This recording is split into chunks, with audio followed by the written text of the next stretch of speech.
कहानी का उद्देश्य किसी की भावनाओं को ठेस पहुंचाना नहीं है, बल्कि मनोरंजन करना है। इसे अन्यथा ना लें। मैं धीरे धीरे अपना हाथ नीचे ले गई। मुझे जोरदार करंट लगा। मुझे लगा आर्यन सचमुच अब बच्चा नहीं रहा। माय गॉड, मेरी आंखें फटी की फटी रह गईं। कहानी बहुत ही इंटरेस्टिंग और रोमांटिक है दोस्तों। इसे बनाने में बहुत मेहनत लगती है। अगर आप चैनल पर नए हैं तो चैनल को सब्सक्राइब जरूर कर लीजिए।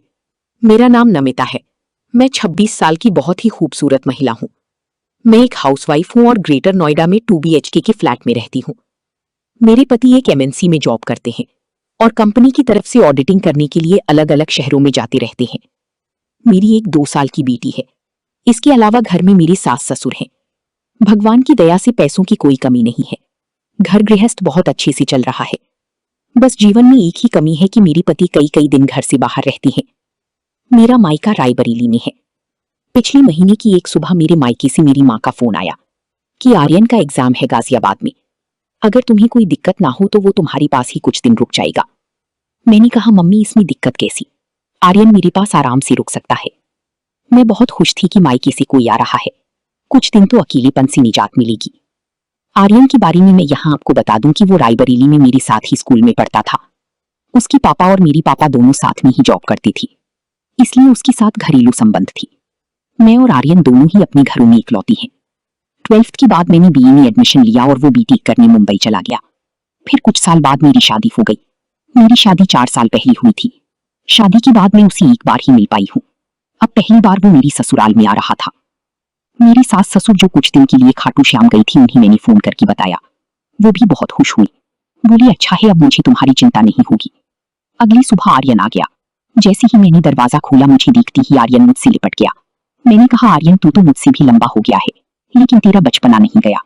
आर्यन ने मेरी बेटी को गोद में ले लिया। इस बीच मेरी बेटी आर्यन से बहुत घुल मिल गई। आर्यन फ्रेश होने के लिए चला गया। मैंने चाय बनाई और दोनों चाय पीती हुई बातें करने लगी।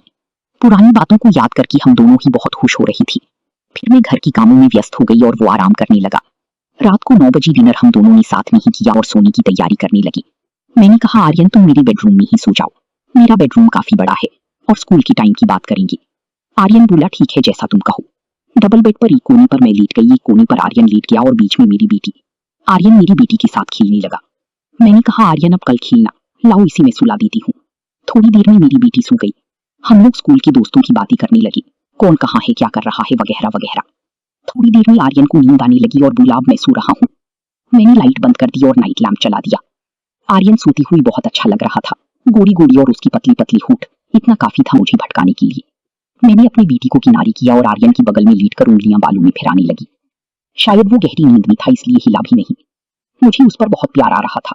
मेरी हाथ उसकी गालों से होती हुई सीने तक पहुंच गई। मैं अपनी उंगलियां छाती पर फिराने लगी। थोड़ी देर बाद मैंने हाथ हटा लिया। आर्यन बोल पड़ा प्लीज ऐसे ही करती रहो, अच्छा लग रहा है।